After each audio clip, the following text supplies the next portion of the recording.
We have a subject this morning that I really think we should give attention to, because it is not only arising in private lives, but is showing a tremendous influence in public affairs. Actually, the individual seems to be strongly divided between what might be termed an internal and an external code. The inner life of the average person is not consistent in many instances with his claims, his pretensions, and his affirmations. Very often, people come to seek help in various ways, and most of them have been betrayed by their own inner subjective lives. There seems to be a kind of purgatory inside of us. One of the old Rosicrucian writers pointed out that the three worlds in which man functions are all also within his own body. And if he has heaven, earth, and perdition within himself, it is obvious that it will manifest through his conduct. Now, the problem that we have with the underworld of man's inner life is the tremendous intensity behind it, an intensity that is seldom questioned or censored by the conscious mind. There are pressures against which the average person does not seem to have any defenses.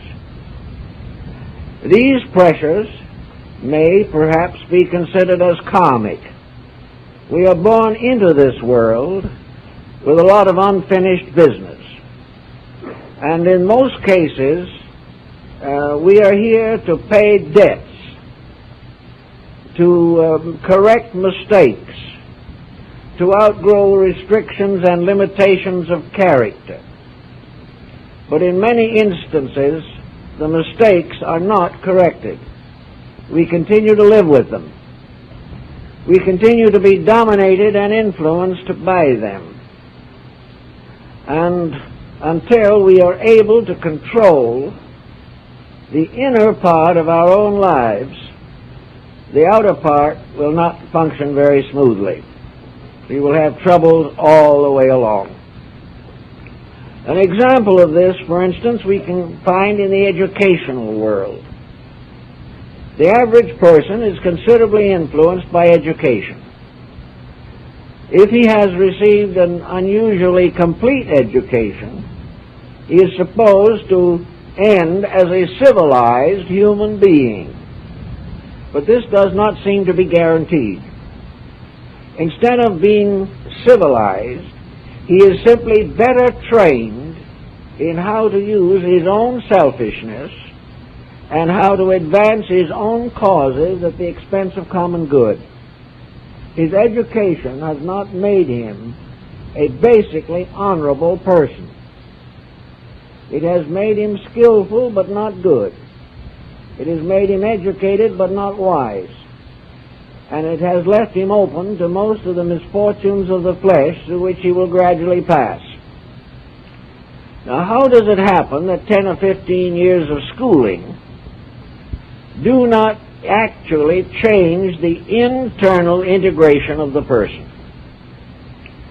How does it happen that we can advance so many secondary causes in our careers but not touch the basic cause of our own existence? Also, I think we have to take into consideration that most persons, regardless of their various attainments, are governed by certain atavistic pressures that have come down to them from the remote past.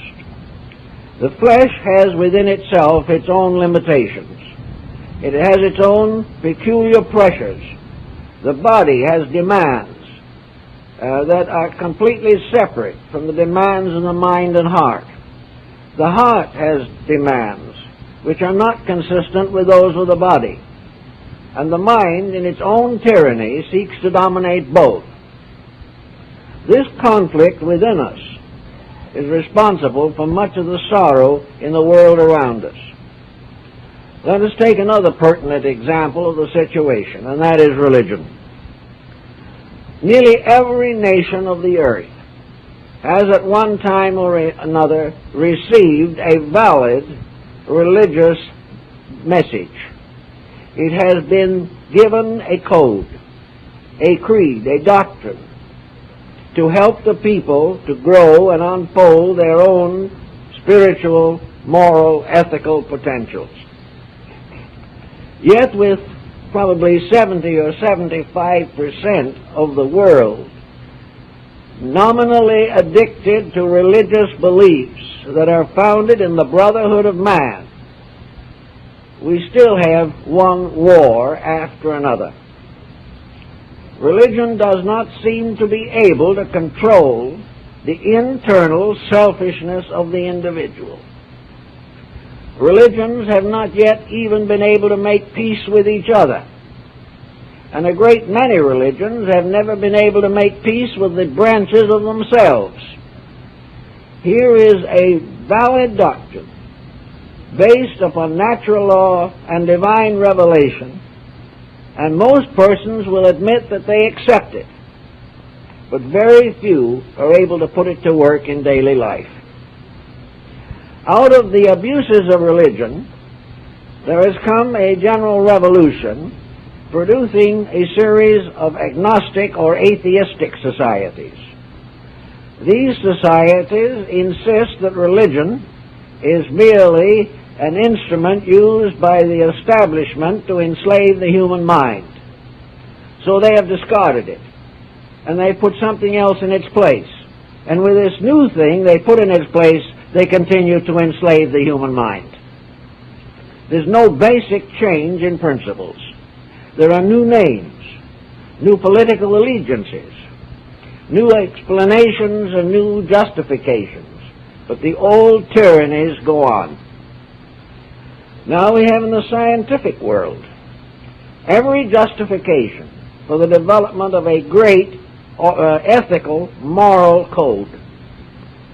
The materialistic scientist has little or no justification for his own materialism. He is constantly in the presence of wonders that should bring him to his knees in adoration of the infinite. He learns all these things without being touched by the mysterious wonder of the fields of his own researches. He is not able to actually see through his own formulas to the great principles upon which these formulas depend. And these great principles are all spiritual mysteries. So we have the scientist in the midst of the evidence of an eternal providence, doubting everything. We also have in the forms of government, there is no nation that has not received some revelation, either out of religion or philosophy, as to the proper methods of government. Most government would accept these requisites. Most governments claim justice, claim to protect and serve. Most leaders admit that they are the servants of their own peoples. But in substance and essence, these truths are not actually believed. They are held, they are accepted, they are preached, but they are not practiced. So everywhere we see a world of great needs, a world with deep and real problems. And we have all kinds of texts, religious, philosophical, scientific, ethical, political, social, even industrial, pointing out the principles that should be observed, but they are not.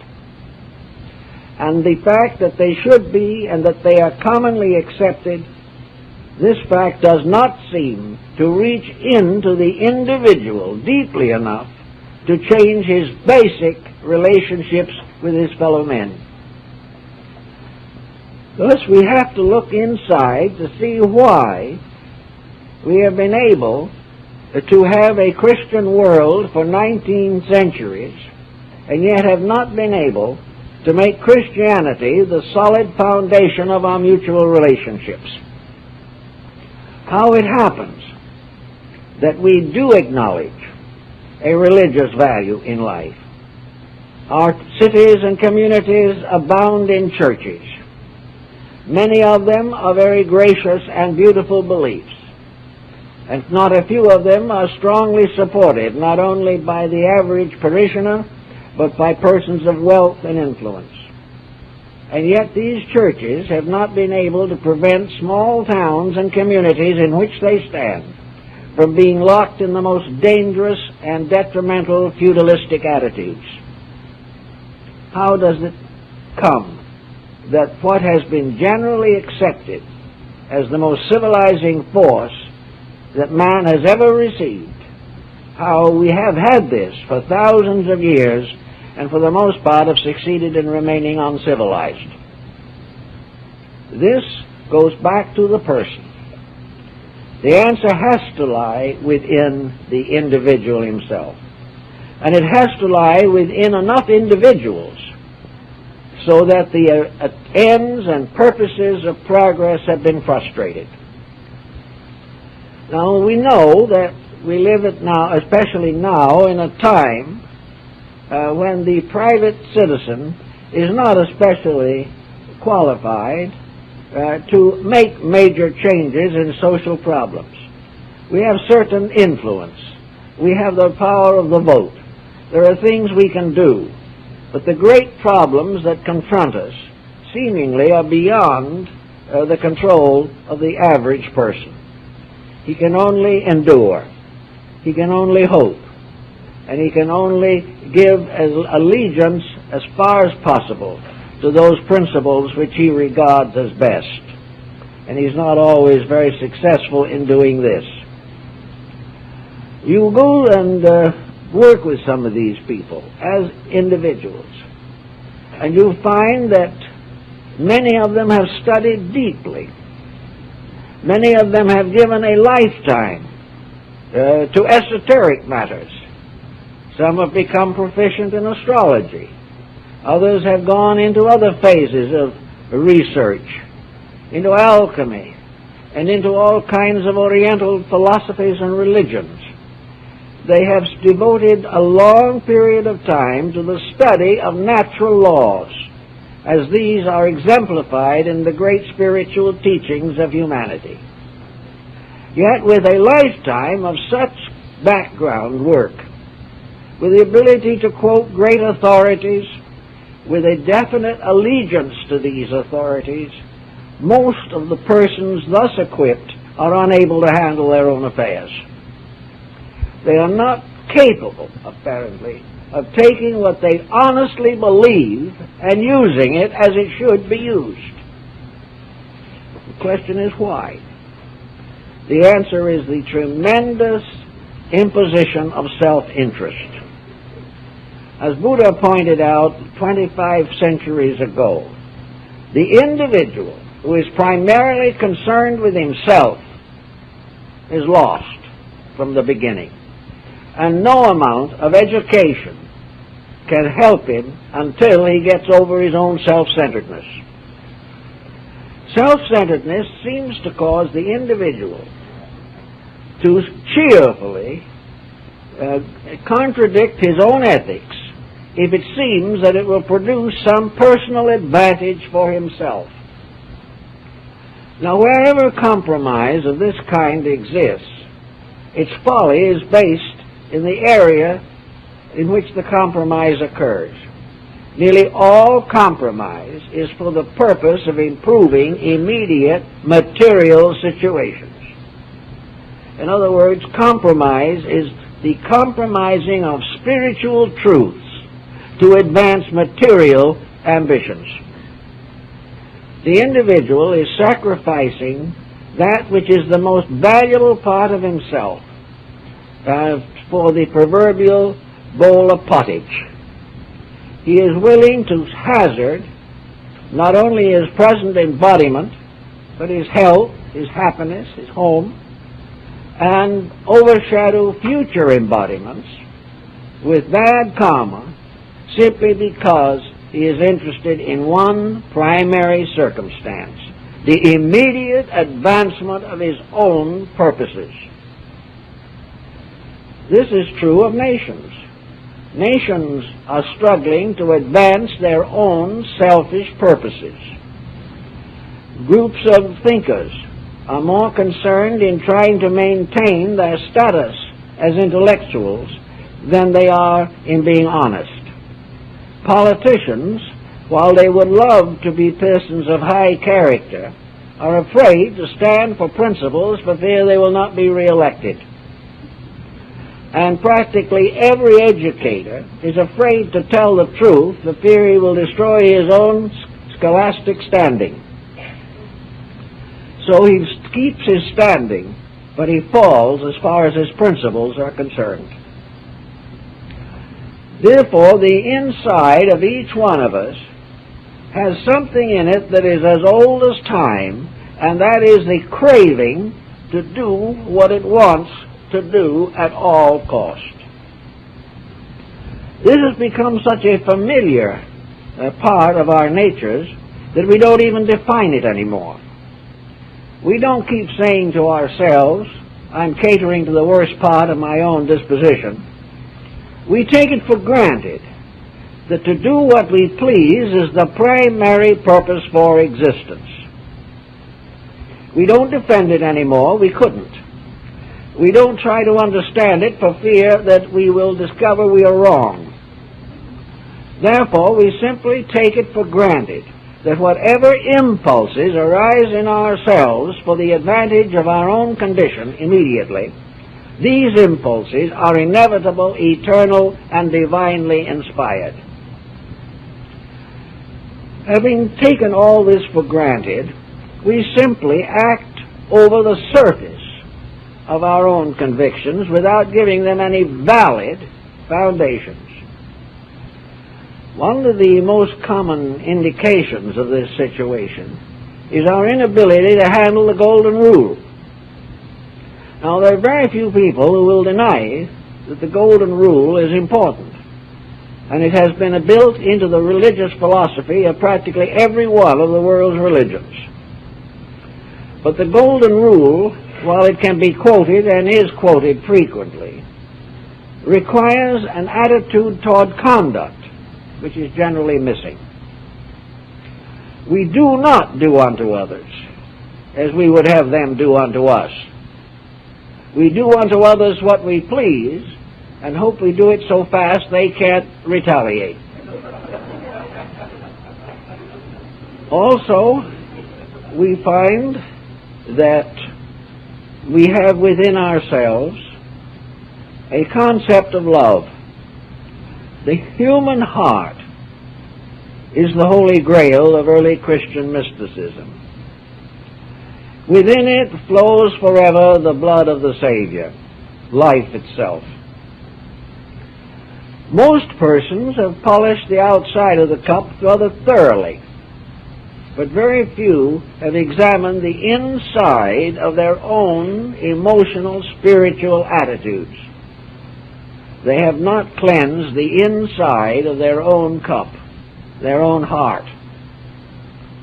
They have used their heart to gratify whatever impulse or attitude they may happen to have.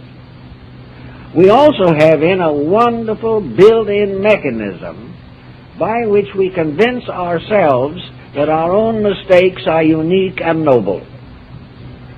We have been able to excuse and condone practically any attitude that we wish.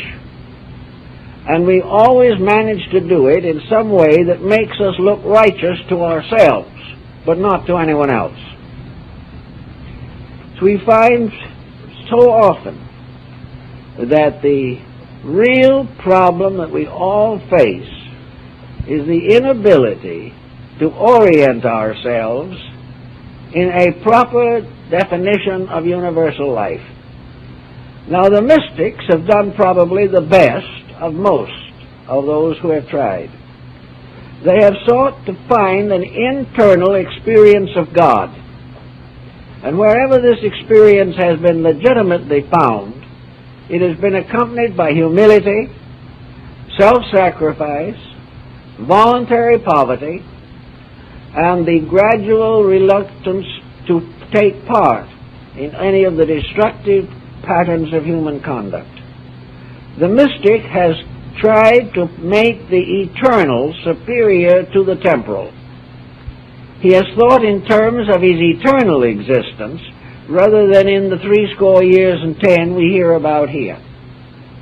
The mystic is the only one who has recognized a universal citizenship and has realized that the laws of the universe take precedence over any of the laws or articles which have been compiled by mankind for external purposes. The moment the laws of a nation depart from the laws of nature, that nation is in trouble, and we're in desperate trouble now. The moment the laws of integrity fail within the individual, he is in trouble, and he is in deep trouble. And of course, the way the universe operates, there is a definite relationship between the misfortunes of society in general and the causes which have been set up by individuals within that social structure. The type of world we live in is the kind we have earned. And because we have not earned peace, we do not have it. Because we have not been thoughtful of others, they are not thoughtful of us. Because we have placed certain schemes and strategies ahead of principles and integrities, we are the victims of our own schemes and strategies, and will remain so as long as we continue in our present course. It's also very valuable to realize that our citizenship in this world is comparatively brief. This does not mean that we may not make an encore at a little later date, but it does mean that at the moment we are few of years and have many troubles.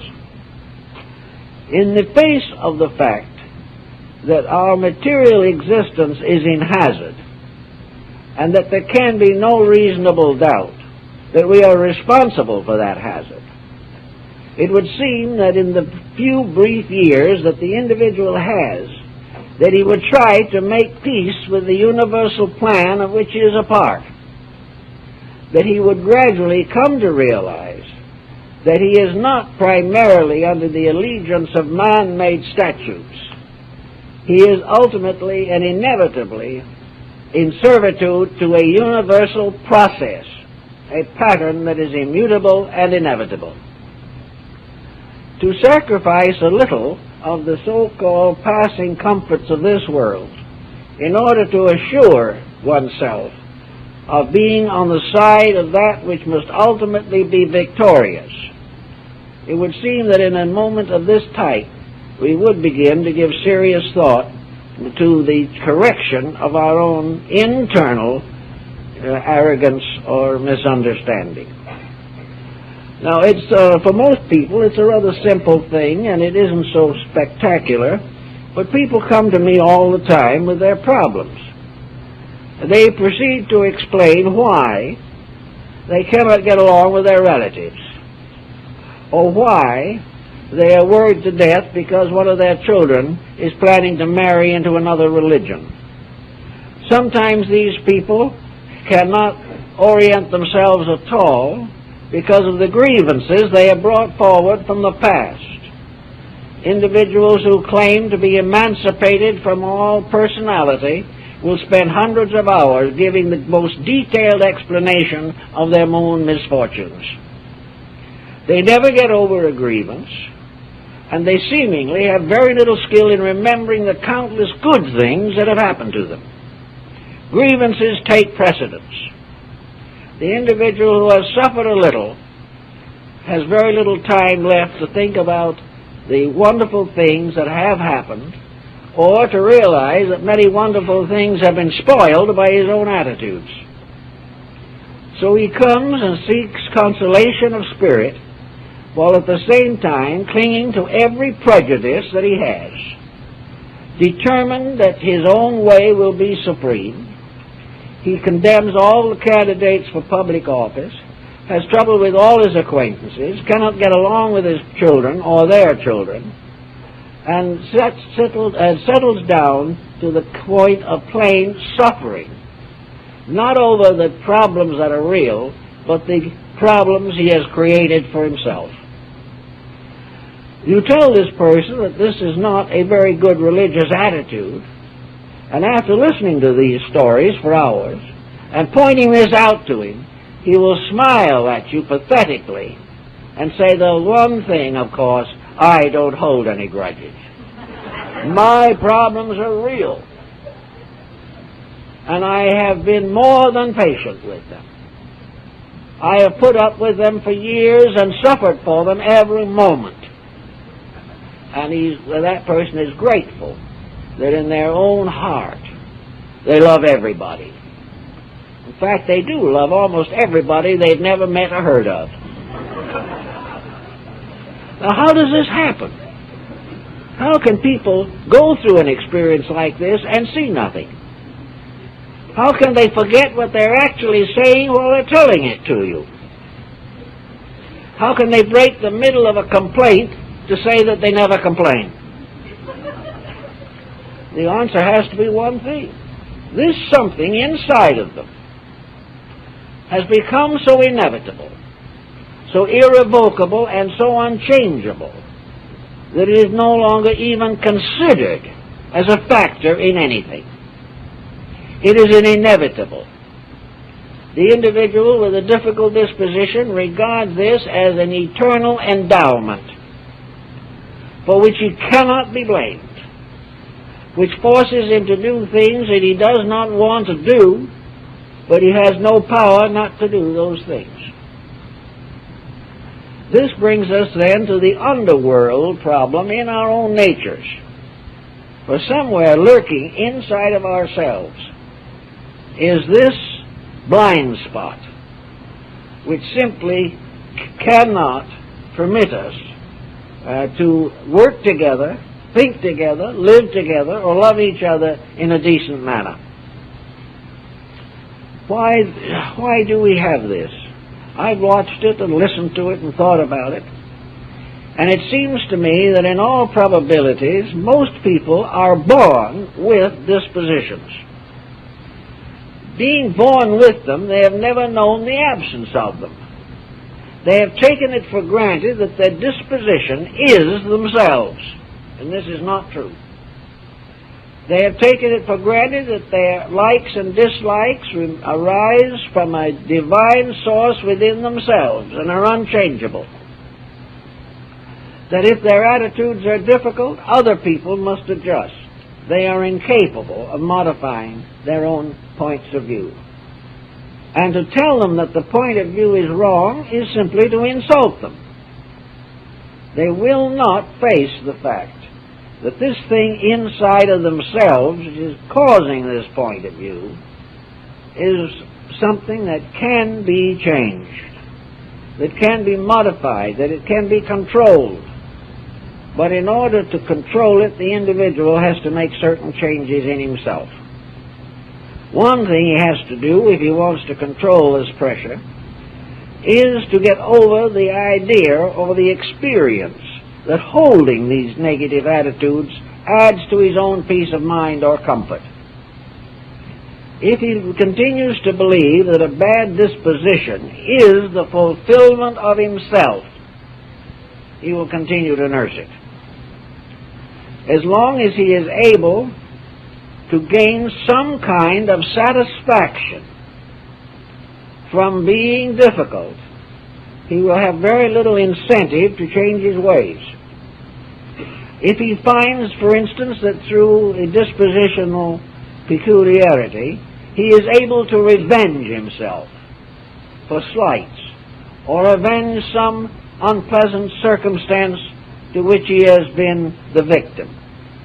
If he finds in it a glorification, I told you so, and prove conclusively that some unpleasant thought was justified, if in some way or another these personal attitudes help to build his own stature in his own eyes, if they make him feel bigger, if they make him feel victorious, he will seldom decide to go against them, even though the victory that he is gaining may only be the beginning of another defeat.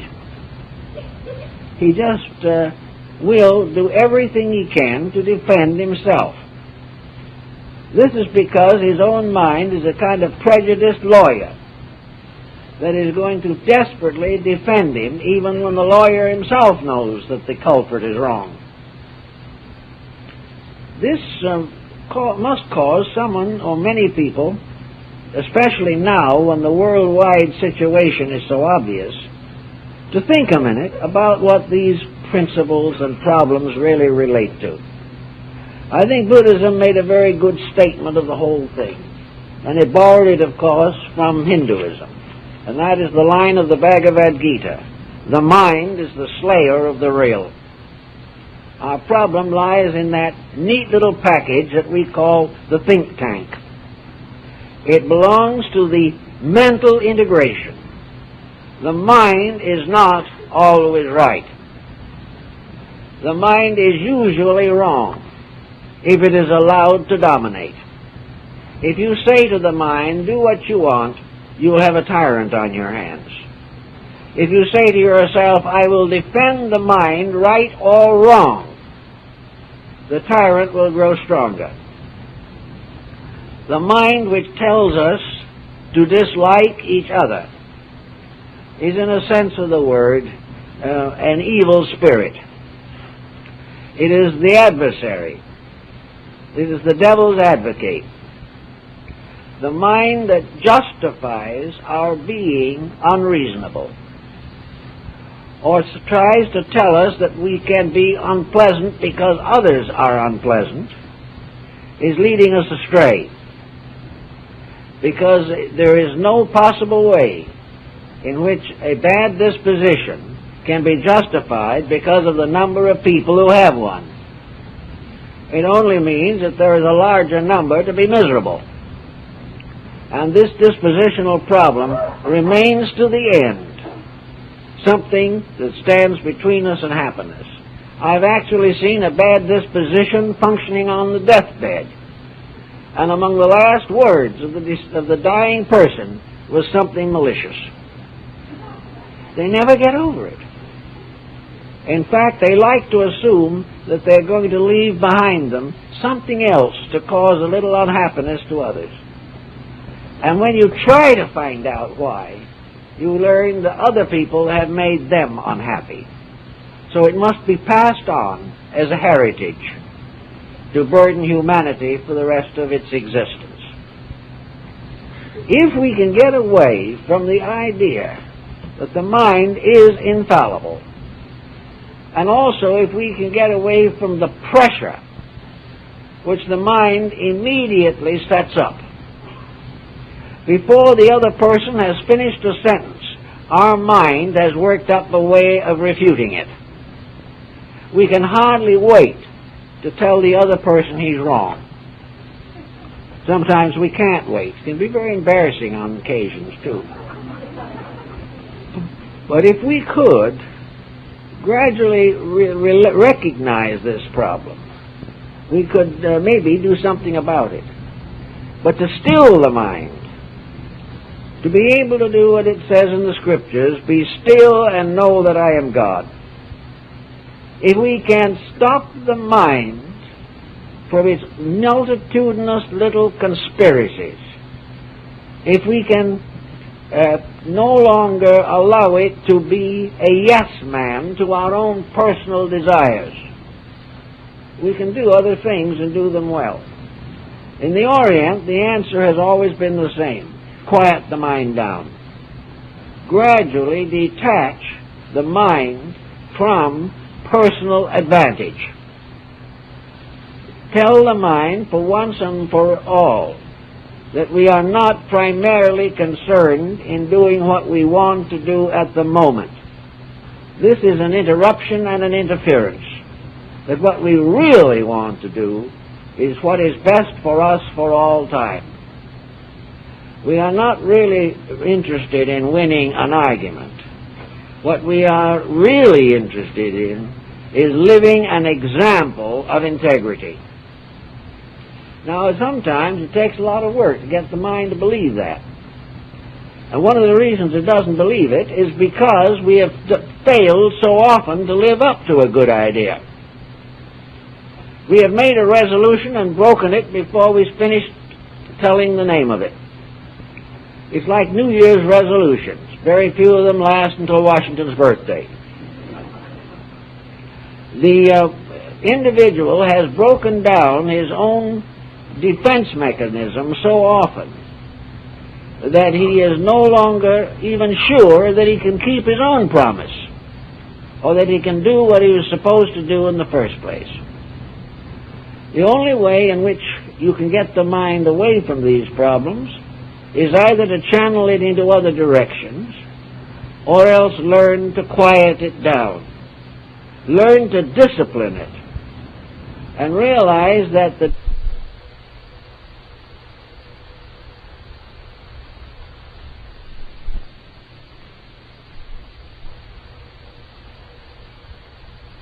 we do not use it anymore. It means that we stop abusing it or permitting it to abuse us. We have to realize that the mind is not the divine power within our own natures. The mind in us is not the God in us. The mind in us, for most persons, is an antichrist. It is working against the very purposes for which a good life should be dedicated. By slowing down the mind a little bit, or by facing it with different experiences, we gain certain help. Because the mind is capable of doing quite a lot of thinking if you give it a chance. And once you can convince the mind that it is wrong in something, it will very often go along with you. I know a number of cases in which individuals had very serious intolerances relating to religion. They were simply completely unable to accept the validity of any faith except their own. These same persons were, for the most part, racially intolerant, because races have their religions, and if you don't like the religion, you don't like the race, and vice versa. Some of these people, who were very adamant and very provincial in their attitudes, for one reason or another moved into a foreign country. Many of them went in business capacities to the Far East.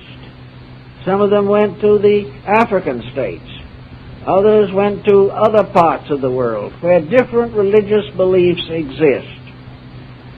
It was a great experience for these people to suddenly find that they were strangers. That instead of being in control of the situation, they were isolated individuals, rather picturesque to the natives, who viewed them with the same wonder that they had been viewing the natives in turn. After a while, however, many of these people began to respect the beliefs that they had formerly completely rejected. They found that in these other countries there were sincere people, that they had beautiful thoughts, that they were raising their children well, that they had reasonable governments, that they had good educational systems, a great love of art and music and literature and all kinds of pleasant things. And many times these prejudices were very definitely corrected. But this was by direct exposure to a fact. If they had not gone there of themselves, they would never have accepted. This also carries with it the possibility of changing the minds by exploring and investigating those areas in which you hold prejudice. There's a very cute story of an old English theologian who loved to write sermons and give them with great passion against astrology. Well, of course, in that day, as in now, the astrologers were a kind of minority group that were not flourishing too well. But finally, he ran out of information. He couldn't figure out anything more to say to deride the subject. So it occurred to him that the only possible answer was to make a few acquaintances among the astrologers themselves, so that he could find out new weapons against them. So he went and cultivated several astrologers for a short time, and then came back and never discussed the subject again. He admitted that the more he knew about it, the more he realized his own prejudices and opinions. So often, by mingling with something against which you have a prejudice, you will make an important discovery. But only if you will use every possible internal resource to prevent the prejudice from anticipating the changes and leaving you without a clear mind to do your own thinking. Another possibility in this type of thing is simply to reduce the areas of unfair prejudices through a little philosophy. Now, philosophy has a place in religion. Some people think it's a separate subject, but it really isn't. Philosophy is a kind of way of bringing yourself into harmony with facts, or helping you to understand or evaluate the situations that arise in your personal thinking. So a little philosophy can be very valuable, and it can help you to recover from this feeling of the immense urgency of having your own way. Philosophy can begin to tell you that most of the situations in which you are unpleasant or unkind have very little substance in themselves. You are very anxious to get ahead. You are going to sacrifice friendship, family, integrity, and everything in terms of wealth. And about that time, you read in the paper about the individual who got his first $1,000,000 and the next day had a coronary. Thinking this over, you can do a little philosophizing. Are the things you are reaching for worth the dangers that they bring into your own life?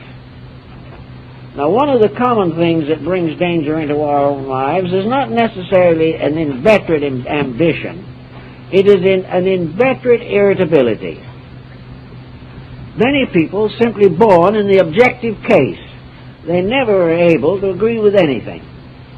They find fault with everything. They criticize and condemn whether they know anything about the subject or not.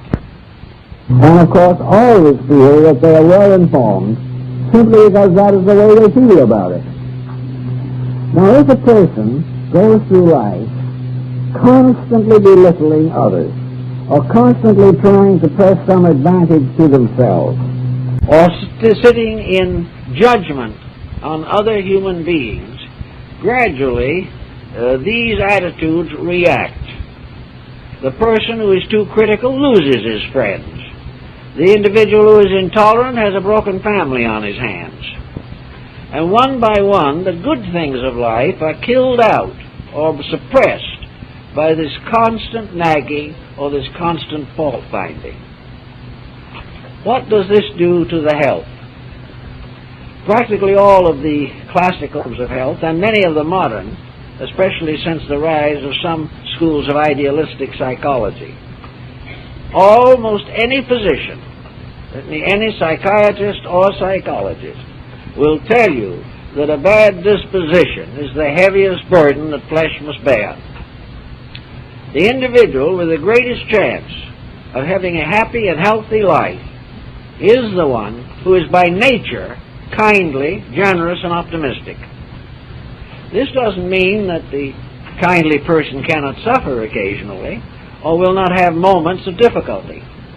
But it does mean that if the grand pattern of life is friendly, health will be better. There is less likelihood of high blood pressure. The functions of digestion will not be so interfered with. Hatred, suspicion, condemnation are toxic, and they are more dangerous than any microbe that we could possibly run against. Everything that destroys peace of mind threatens survival. And too many people have suffered from lack of this type of personal integration, which overcomes this type of problem. Now, you will find, and I realize that the mind might bring this up as a strong defense, that you will find people of very advanced years who have nasty dispositions. It's not necessarily limited to the young, nor does the disposition always cause the person who has it to drop dead. What it does do, however, usually is make the individual who has it wish he could drop dead, an attitude which may be shared by his associates. To live along without some form of internal peace is simply to prolong the process of dying. The individual dies the moment he cannot face life cheerfully. And the dispositional factor is too dangerous to be endured in these times. We all need peace of soul.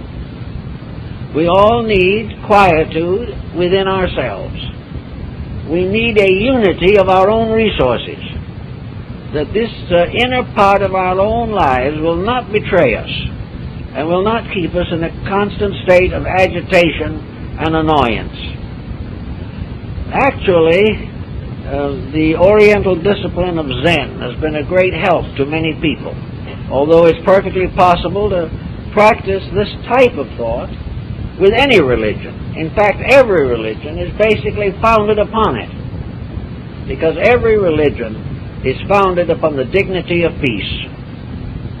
And wherever peace is violated, the true spirit of faith is lost. So to try to work out these problems, you have to a measure at least, reduce the temptation to annoyance. Now, I've talked to people about this, and they say frequently that they'd love to do that if the other person would stop annoying them. It always moves to the other person. But no one person can be annoyed completely by themselves. There's an old Zen koan about that, and in which it says something about the master telling the disciple, "Now clap your hands together." The young man did so. After a few moments, the old master says, "Now clap one hand." And the youth didn't know what to do about it. But the two people involved in an annoyance cannot function if one of them is not annoyed. And if you can't change other people, and you can't usually, you are the one who had best not be annoyed. And you can escape annoyance in many ways. First, you can escape it on the grounds of its triviality. A little thinking and the annoyance may not be worth anything. Another way of escaping it is to consider that an interruption may not be a difficulty unless you permit it to be one. Another way of avoiding annoyance is trying to understand the other person and what they are going through. Instead of assuming that you are a very nervous, sensitive individual being abused by someone else, maybe you should think about them being the sensitive, nervous individual under great strain, who does not have the strength of character to control themselves. If such is the case, then your strength of character should control you. Little by little, you can philosophize yourself out of a great many of these situations. But of course, there's always this pile up in the background, that all of the philosophizing is simply ways of trying to convince you not to do the things that you should not do. And the implication may not be strong enough. It is always there, this strange pressure within all of us. The pressure that goes back perhaps to the beginning of our human existence, or goes back far into the dawn of the forces which brought forth the humanity that we know today. That every part of the being, seemingly, is under the pressure of self-will. And as the Zohar says, because of self-will, so fell the angels. Self-will is the will to do what you want. And some way it must be brought into harmony with the divine will, which wills that you should do what is necessary. Necessity is the final guide. And necessity tells us that only through integrity can we survive. If you have some of these little problems that are annoying you, you can start in by settling quietly down somewhere once in a while and try to think through one of these problems. Why do you have these antagonisms against people? What have these people done to you that causes it? Sometimes the antagonism is simply due to an editorial you read in the newspaper. Sometimes you have been convinced by the commentators that there is some group that you are justified in disliking. You always have the right to censor your associations. If there's something you do not believe in, you do not have to say that it is right. Nor do you have to follow a certain Pollyannaish idea of trying to see good where it isn't. This is not required. The thing that is required is that if you cannot support it, leave it alone. If you do not understand it, put it to one side until you do. Do not agree with anything that is wrong, but do not allow yourself to become emotionally involved in prejudice, criticism, and condemnation. It is one thing to quietly say, this I cannot accept. I cannot accept it because, and then give yourself a good reason. This is perfectly right. But when you dramatize it, get yourself all worked up over it, try your best to force other people to join you in the attitude, and also, when it comes to exact discussion, find you cannot support your own position, then it is best to relax and save your energy. I heard quite an argument not too long ago about two very opinionated people. And it reached the shouting standpoint. Of course, in our culture, you don't go beyond shouting unless you have strong political feelings.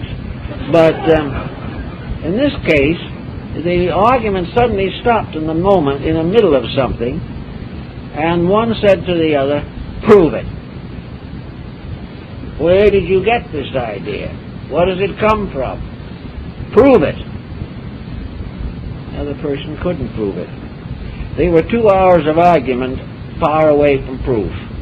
It might have started with a small bit of evidence, but by the time the question came along, the evidence was forgotten. It was pressure, force, the inevitable belief that if someone makes a statement, we must object.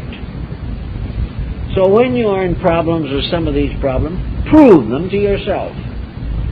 Before you dislike someone, sit down and make sure you have some kind of proof, and that this proof justifies your attitude, and why this proof would prevent you from finally understanding this other person and seeing if you cannot remedy the error that exists.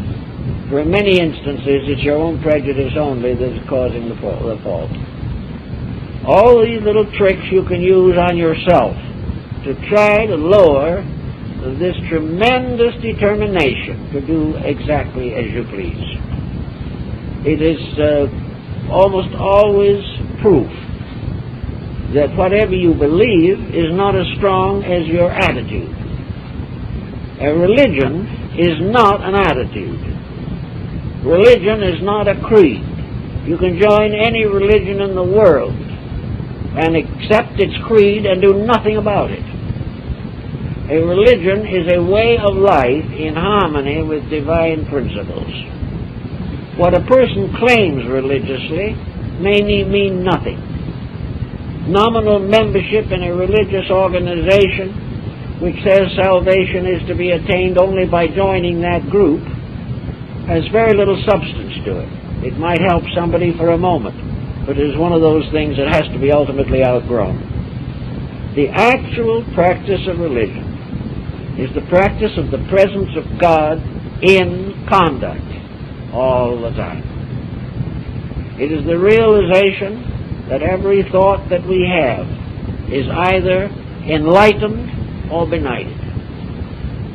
And that if it is neither enlightened nor benighted, it probably isn't much value and can be forgotten.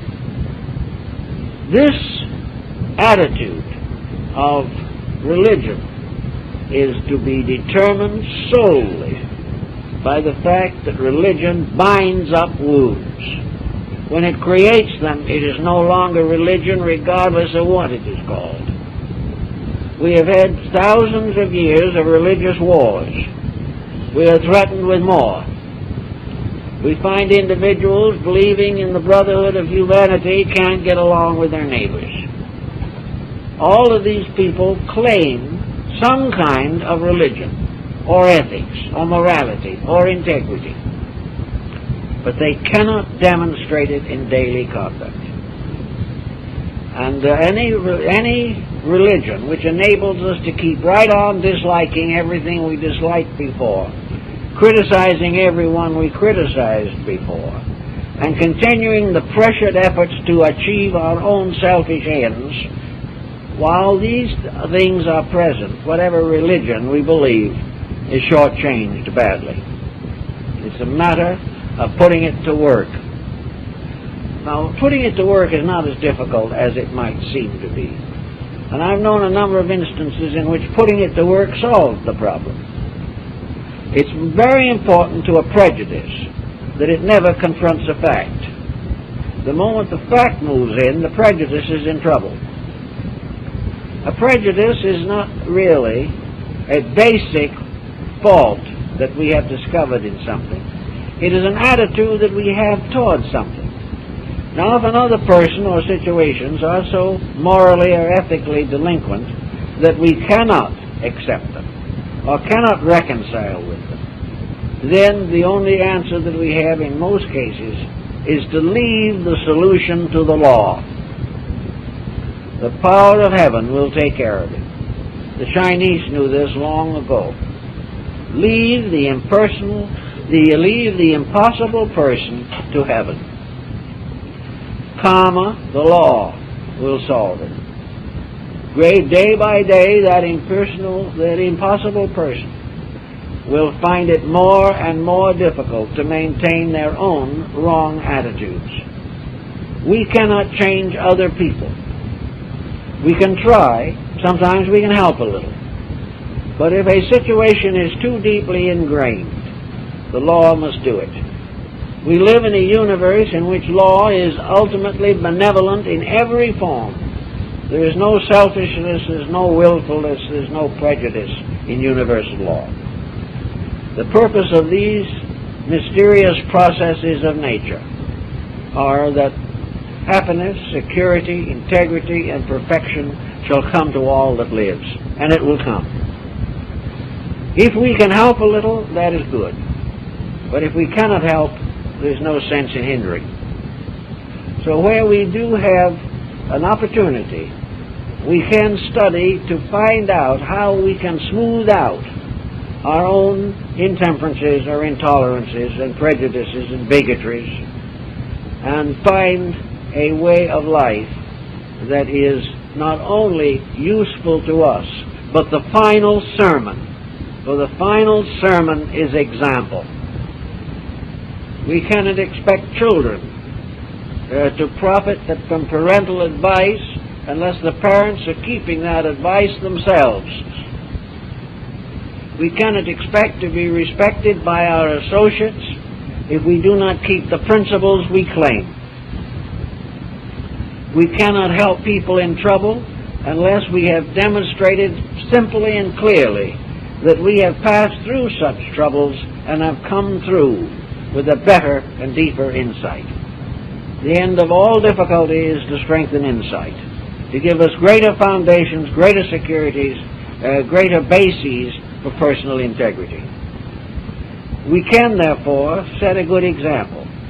And if we are able to follow the Golden Rule, if we are able to follow the Sermon on the Mount, or its equivalent in other religions, we can then be at peace with those who would despitefully use us. We can return good for evil. But most people just can't quite get around to that. When they're hurt, they want to hurt someone else. When they feel they're unjustly treated, they must turn around and do an unjust deed in retaliation. This is not right. If you are mistreated, then the problem is to settle down quietly and find out what the facts are.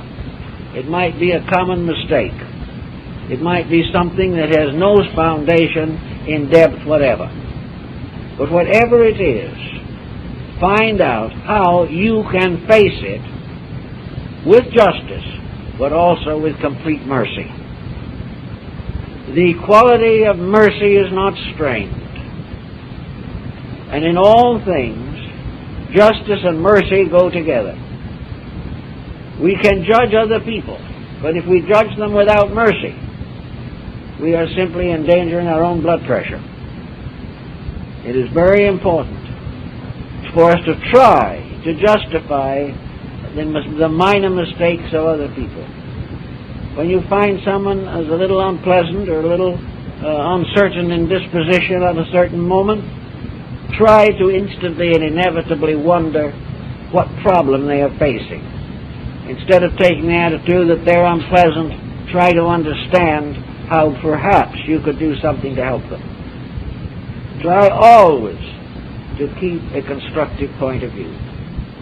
If you can do this, you will gradually recondition your own ambitions. The greatest important transfusion of good feeling that we have is a marvelous ability to transform ambition into aspiration. Ambition is the personality struggling for its dignities. Aspiration is the soul seeking truth. And this search for reality is finally the great journey of life. It's nice to have an adventurous career. We are none of us too fond of monotony. It is wonderful to have something to look forward to, something to build toward, something that will give us deeper satisfaction than we have ever known before. And in all cases, this is tied to aspiration. Aspiration is the impulse to become better, to become more like truth, to allow more of truth to move through ourselves. Aspiration is a continuous unfolding of becoming. It has nothing to do with the gradual accumulation of possession. It does not follow that aspiration must be poverty-stricken, but aspiration must be so dedicated that whatever it possesses is properly used. Ambition does not guide usage. Ambition does not protect the individual from the misuse of his own success. Aspiration does.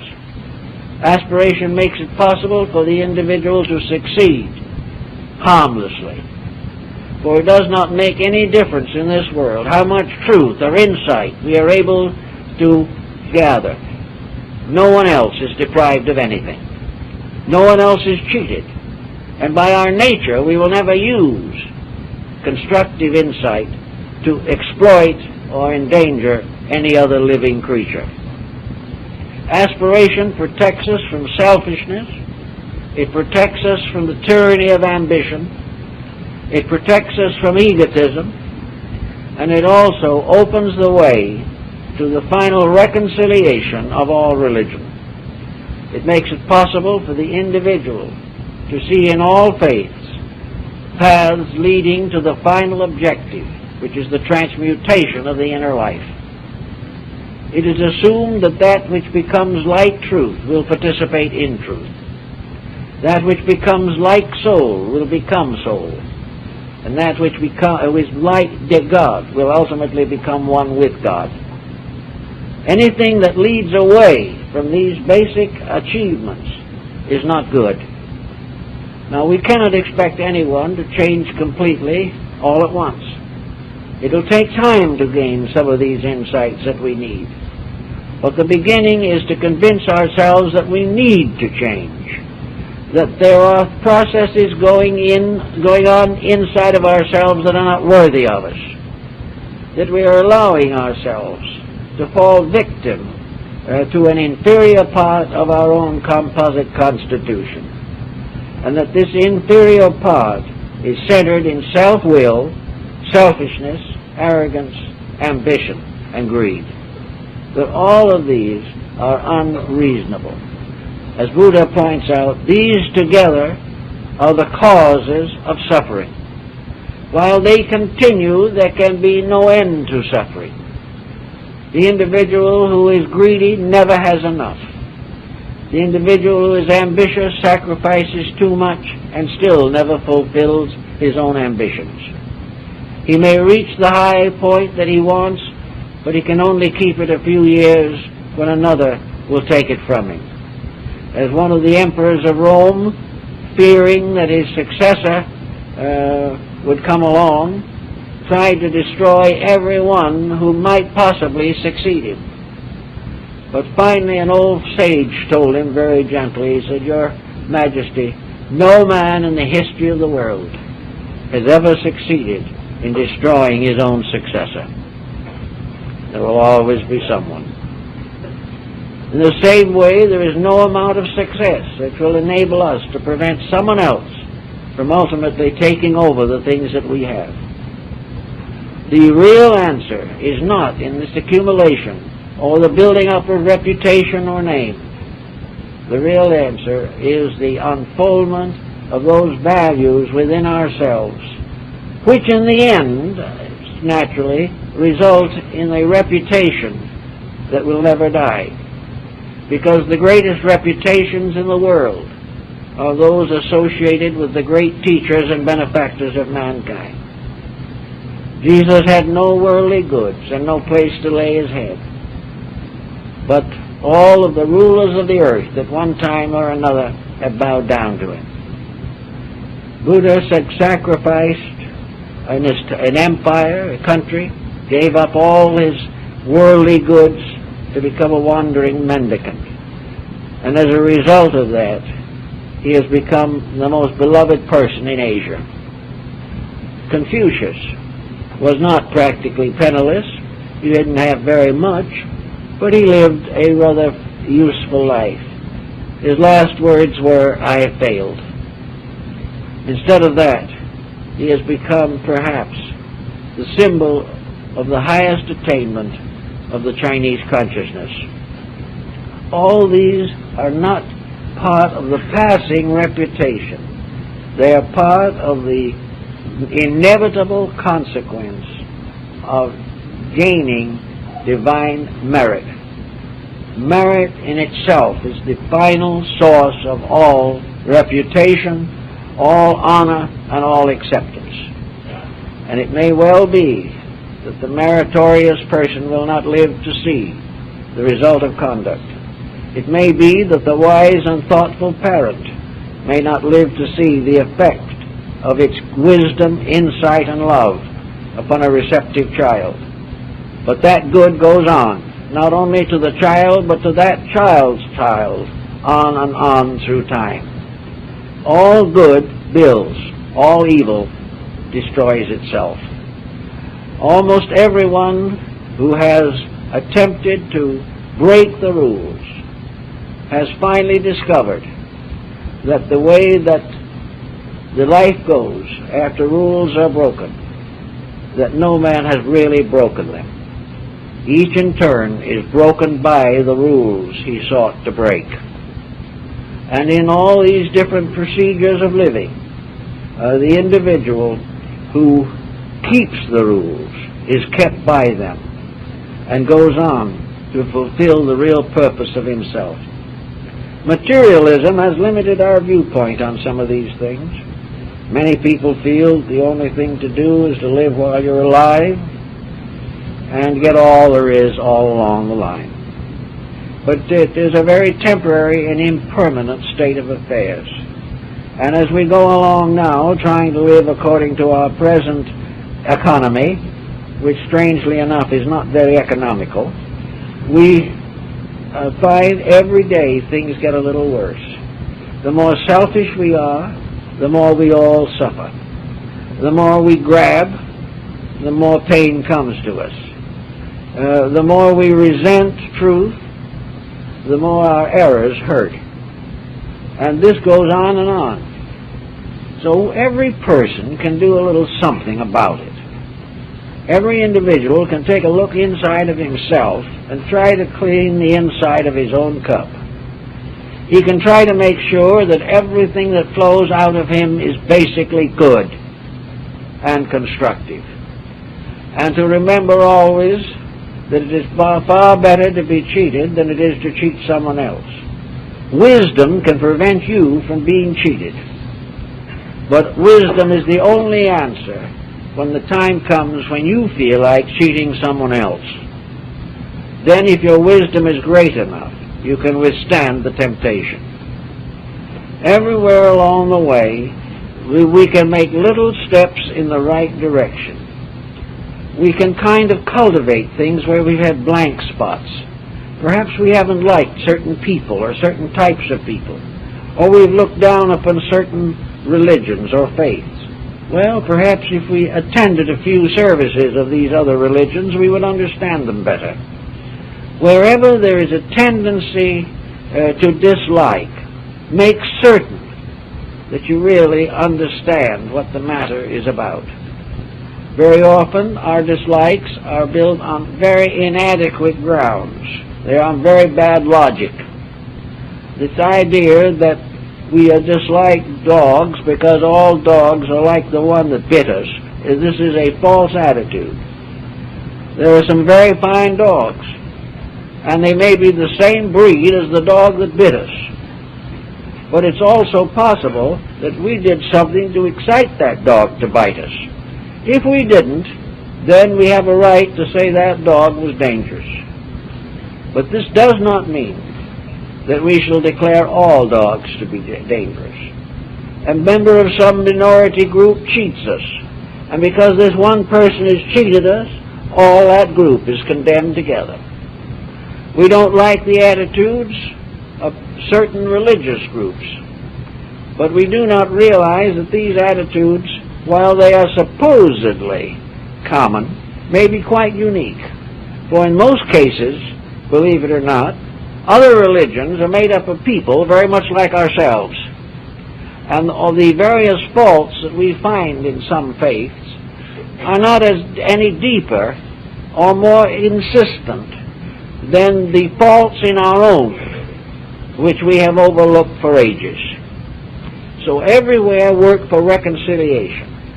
And you will find that in this reconciliation, you will have fewer headaches and many fewer heartaches. You will have much better relationships with life. And you will have freedom from all of this wasted time and energy. Actually, mental pressure has as one very definite aspect nervous tension. The individual gets nervous and excited and irritated and starts shouting and screaming about something when they're just nervous. And this nervousness is often associated with some small unpleasantness that isn't worth being nervous about. The individual, I've had many of them tell me that they do not know why they got nervous about it. But they just couldn't help it at the time. They were a little tired. Things hadn't been going very well. Then this small occurrence came along and it was just too much. If we quiet down our own inner lives, these kind of emergencies never happen at all. The most natural and easy way to complete any job is, in a sense, to allow it to complete itself. If we will just be quiet and let things move according to their own natures, we will save a tremendous amount of tension. Because the moment we get out of the way of a problem, that problem may solve better than when we stand between it and solution. So in every case where possible, where problems get a little tense or stressed, just quiet down. Pick up a book, read a couple of inspirational pages. Turn on a little good music. If you turn on the wrong music, your nervousness will go into a further depression. But pick up a little music. Look at a beautiful painting. Take a walk in the countryside. Do something to restore your contact with life. And recognize that we are all living in a wonderful universe that we are doing our best to spoil. And each individual lives in his own little universe, which he is doing his best to spoil. And the spoilage is becoming general, and we simply can't afford it. It is unreal, unspiritual, and cruel. So when the next time you have an idea that you've got to go out and gossip about someone, or you've got to tell for their own good somebody else all is false, or something of this kind, just quiet down and look inside and see if you can find the machinery and the wheels turning in there that make it so easy for you to follow that procedure. Find out, if you can, how you can transform the function within yourself so that it begins to cherish good, begins to look for good. It won't always find it, but in many cases it can find good where previously it has found tension and stress. Here there is a certain value in constructive thinking, but constructive thinking too often is concerned merely with the gratification of some personal desire. We want something, so constructive thinking is to tell ourselves that we're entitled to it. Well, maybe it helps. It certainly does if the individual has a serious inferiority complex. But constructive thinking is not merely a form of self-gratification. Constructive thinking is the realization of the divine power in life. It's the realization that truth rules all things. It is the realization that justice is inevitable. And it is also realization that the greatest instrument for the achievement of the good we search for is to learn quietly, gently, and lovingly to love one another, to do those things which are kind and helpful. If we can sell ourselves this inside, we will find that our outer lives will be much more constructive, useful, and happy. And as we approach a symbol of resurrection in the Easter Sunday that is to come, let us see if we can't restore something of the divine purpose in ourselves, so that into this cup of our hearts can flow the blood of salvation, that we can become instruments for the dissemination of reality, rather than to permit ourselves to be nagging little creatures. We have simply not claimed our birthright, because we were born to do good. And as soon as we really realize that and start living accordingly, there will be a lot more good in this world. Well, I guess that's all there is. But I'd like to make a special announcement at this time. On Good Friday, April 4th at 9:30 a.m., the library is going to present one of my taped lectures. We're going to play a tape that was made some time ago on the subject of Zen and the harassed housewife. Now that has, it seems to me, a kind of message that ought to be good for a major symposium of some kind. At 7:30 p.m. on Good Friday, there will be a showing here of two films, one on Petra, the red city of Petra, and the other on Ceylon. These two films will emphasize religious and philosophical elements. So you are invited to these two special activities on Good Friday. Thank you very much.